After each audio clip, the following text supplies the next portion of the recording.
So with codependency in relationships, for me it's massive, because when I split and I'm from one minute I'm codependent and the next I just want to be completely alone.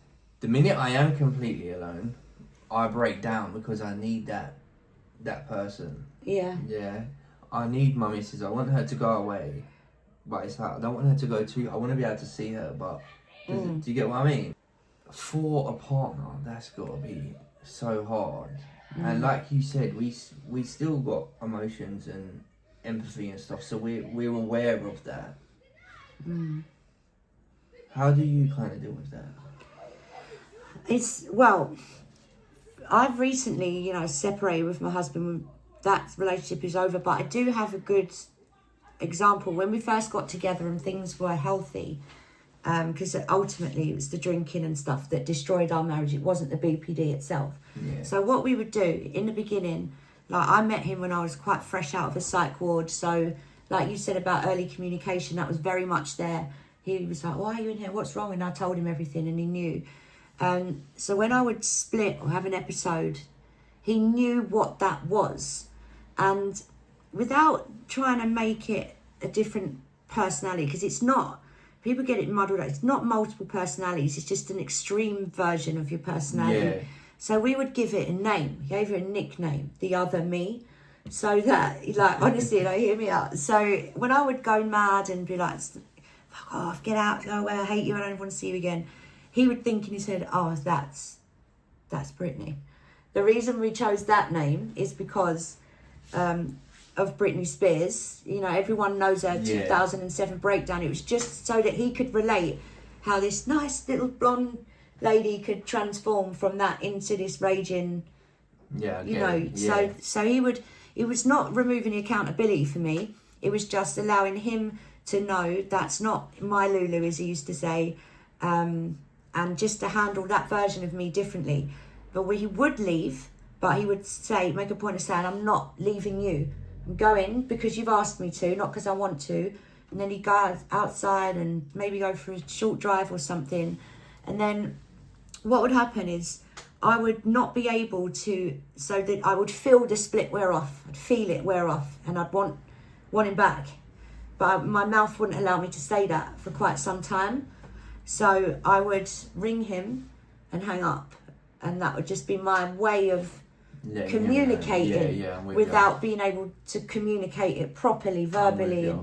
And then he would come back, and then instead of walking and going, right, well, what the fuck was that all about? He'd know, he'd give me a hug, and I'd know I was safe. And then we would talk about it, and break it down. Yeah. And that worked for years. It worked for a long time. That was a good way of managing. And then, to be honest, the splits became fewer and farther between, because I didn't have that chronic fear of abandonment in me anymore, because I kind of learned that he wasn't going to do that. But like I say, other external factors came into the relationship and ultimately destroyed it, because I would start drinking heavily, using, and that and BPD does not mix. And then I would have explosive, psychotic, sometimes almost violent rages and episodes. And some of the damage is just irreparable, it's... Violent rages and anger is also a criteria as well, isn't it? Yeah. And the rage is unbearable. Like, it takes over my whole body, and I'm shaking, and I'm really like... Out of nothing. Yeah, nothing. Mountain out of a molehill. Yes, and it's terrifying, because you're inside, and shit, I've lost control. And yeah, it goes, like you say, it escalates from nothing, bosh, and then I'm in this like horrific rage, like where I want to smash things up and scream and rant and rave, and so abusive, so verbally aggressive, like I'm spiteful, awful, but I feel justified in it at the time. Because you believe in everything. It's real to you, isn't it? It's real. And then when that switches back off, whether it's hours or days, like whatever it is, it's like, oh my God, what have I done? Did yours because for me it's rarely hours. I mean, when I go like that, I'm so stubborn, I'm gone for days. And after about a day or two, I know that I need to say something. Yeah. But my pride and that will kick in. Yeah, that's what I'm saying. You And won't it's like, let you. I can't do that because Yeah. because a part of me is still in that I was right and he was wrong. Yes, I totally relate.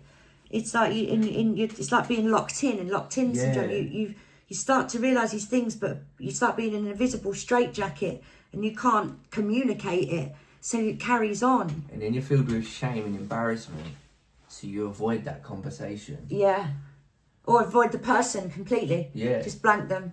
You know, in a block, good old block button, yeah, like ghost. And it is very hard because I make such a spectacle of myself during these episodes, and I will make it believe, like I truly mean it, like we've discussed. I mean it, and that's real to me, and it feels quite weird. I don't know what the word is. Almost like being a fraud to come back and say I'm sorry. Yeah. Like what? I didn't mean it. I had an episode like this when me and my partner first got together. She went on holiday, and I was so in myself that what I believed was 100% true. Like, it was facts. There's no way it wasn't. And the way that I acted, we didn't speak for about 3 days. Well, that's a lie. It felt about 3 days, but it was like the next day. But I just couldn't bring myself. After a while, I believed her, but I couldn't bring myself to say that I believe you. And then even after I've come to terms with what she's saying is right, after that I can still split into no, it's not. And it could be weeks later because it will play on my mind. Yeah. And then I've got to sit there and deal with that in silence. Yeah. And then it's like, why are you acting like that?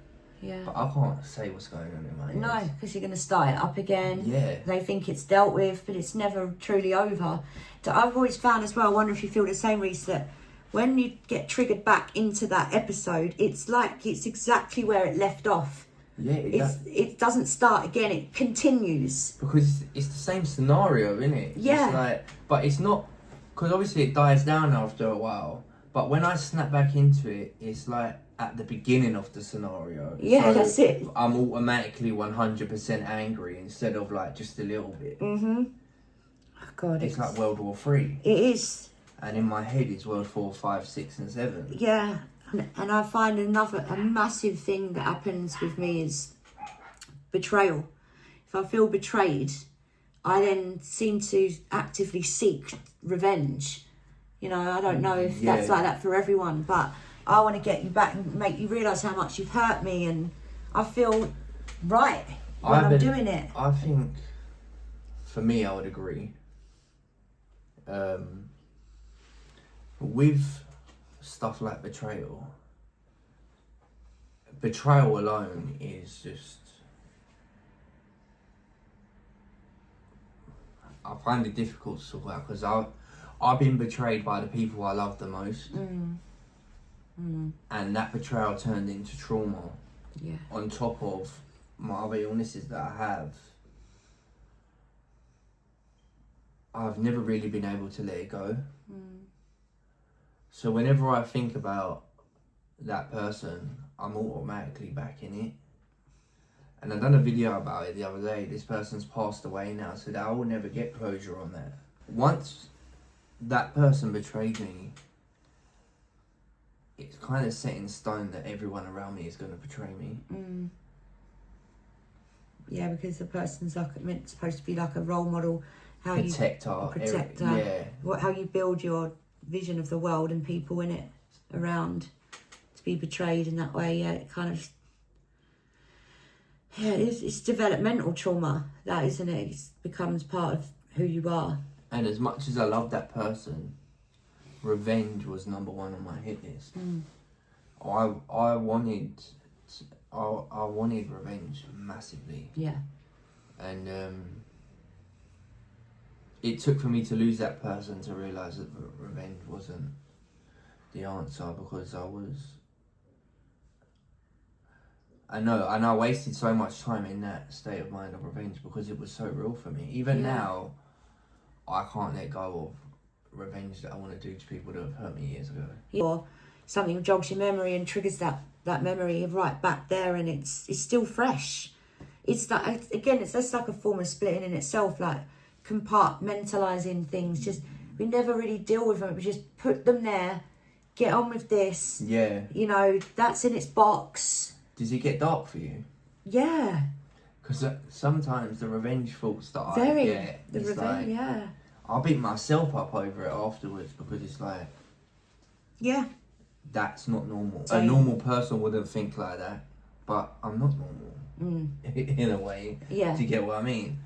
I see it being driven by such intense feelings, because with BPD, every feeling we feel is intense, super intense. It's like a thermostat that's constantly on full blast. Yeah. You can't modify it according to If I love you, I'm smothering you. Yeah. That first period of like when you first start talking, don't leave my side, don't leave me. What do you mean you're getting off the phone? What do you mean you got to go back into work? Yeah. 5 more minutes. It's all of that, and it is a lot. Yeah, but then on the flip side, you know, when it's not a negative, when it's not a positive emotion, that's full blown too. It's no regulation. The thing is though, with that, when it is the other way around, I can't help, and this sounds bad, I can't help but ignore your phone calls if I'm in that. But then I will sit there, watch you ringing, and feel bad about not picking up. Yeah, I totally. Does that make sense? It does. Also, that kind of relief that they're still ringing. Yeah. Even though you are hating on them in that moment, like genuinely, it's that deep relief that, again, it must be, I'm not actually being abandoned. It's yeah, they still want me. Yeah, it's that feeling that like they still want me, but then that spirals me out as well, because if I'm treating you like this, why would you still want me? Yeah. Why would somebody want to be with somebody like me? I know, because we can't see the good in ourselves, and people tell us that there's a lot of good in us. And I hate that as well. When if I'm having an episode where I feel down, I don't feel good enough, I feel shit, and people are going to you, you're great, you're this, you're that, and you don't believe it, and you don't feel it. When people are telling you that, does that infuriate you? Yeah, it does.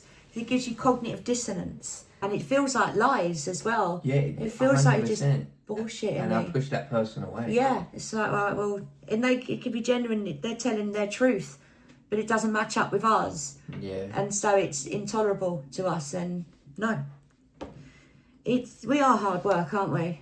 It's like just sitting here talking about it. But you know what? There are beautiful parts of BPD. You know, it all comes down to the emotion. You know, like we feel deep empathy, deep love, extreme gratitude.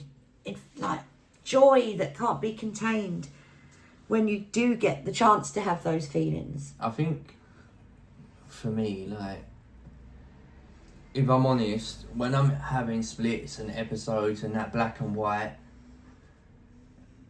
it's not that it gets easier, I learn to deal with it a bit better.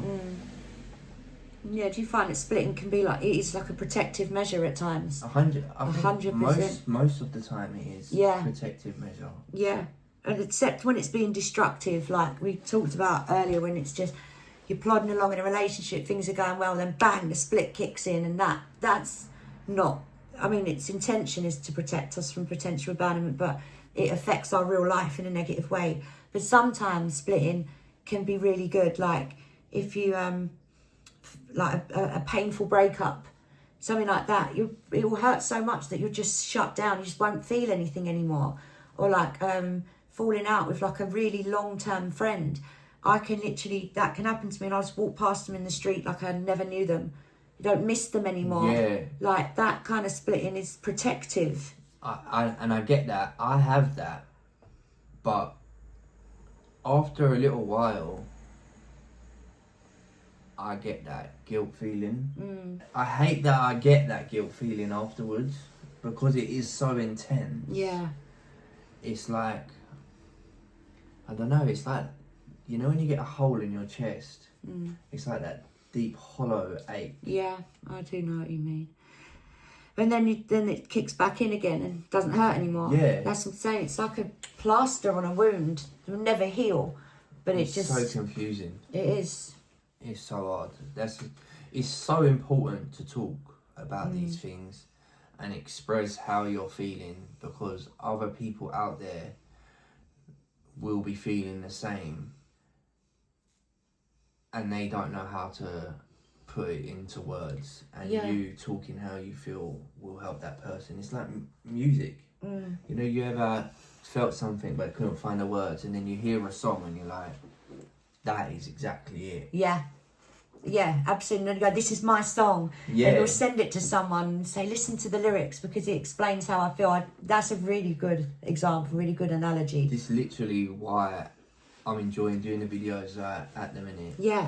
It's kind of like my songs to people. Yeah, and people do send your videos to their family members, to their partners, to their kids. Someone rang me the other day and was like, Reece, someone sent me a video of you. He was like, I didn't know you was on you was TikTok famous. I was like, what are you talking about? He said a family member that don't know me, he's never heard of me, has sent him a video saying, oh, look at this fella, listen to what he's saying. And he was like, oh, I know him. And for me, that's beautiful. It is the most beautiful feeling. Like, I remember when our followers first started sending my videos to their partners, and then, or just family members and that, and they would message me saying, like, sometimes the family member would message say, my daughter or my son or whatever sent me this video and it's really helped me to understand them and our relationship has got better, thank you so much. And it's that feeling of, at least some good is coming out of this madness and our pain that we have to live with. But that's a really good analogy, like the song. Yeah. It is. That's what it's like. It is. Yeah, it is 100%, I believe. My head's spinning just talking about it, and we have a deep understanding of this disorder. Imagine what it's like. Well, we do know what it's like before we were diagnosed. Yeah, just living with... Not knowing what's going on with you. Not knowing, no. Like, well, 1 minute you feel full on this, then full on... And then you get the emptiness as well. You know, that empty feeling where you can't feel anything at all for a while as well. And I think that's where destructive behaviours are more likely to kick in. I think when I first got that empty feeling, that's when my addiction really kicked off. That's what I'm saying, the destructive, because you want to feel something, you have to feel something. Because your whole, it's like, I used to say, it's like being full of nothing. Like, even that is a complete contradiction. I like that, it's full of nothing. Because to actually put it into words and try to get someone to understand exactly what you're saying. Because I feel like when I tell people I feel empty, they don't really understand what I'm saying. No. Like, and it's weird because I have everything I want in life. Yeah. Everything in life at the minute is good. I'm breathing, I'm alive, I'm clean. Yeah. I'm present for my family. Everything is going right. But there's that side of me that it's kind of like, I'm 32 next month, but I still feel like that lonely child. Yeah. And he's not happy. Yeah. And that's what that kind of emptiness is. It's not about being numb, it's a feeling of emptiness, like you're hollow. It's deep-rooted. Deep-rooted emptiness. And yeah, so you just mentioned that's when your addiction that's when that kicks in. Let's talk more about that, because that's an important part of both of our lives, isn't it? Massive. That's how we met. Yeah. On our journey of recovery from active addiction. So yeah, let's talk a bit more about that and how that's gone hand in hand with the BPD, because if you're anything like me, I used to use drugs to self-medicate, to 100%. manage the symptoms. Drugs was not my issue, I was the issue. Yeah, absolutely. Yeah. But then you cross this point where you think, oh shit, it's not doing what it used to anymore. It's actually making me feel 1,000,000 times worse, but I can't stop. Yeah. I wasn't diagnosed at that point. So I was only diagnosed when I was in rehab. Yeah. That destructive side of my addiction mixed with this, I ruined everything that I ever touched, anybody around me. And I find it hard to actually put into words sometimes, or even look back at what I done and what I caused from my addiction. today I can sit here and say that tomorrow I'll be 500 days clean. That's amazing. Congratulations. Thank you.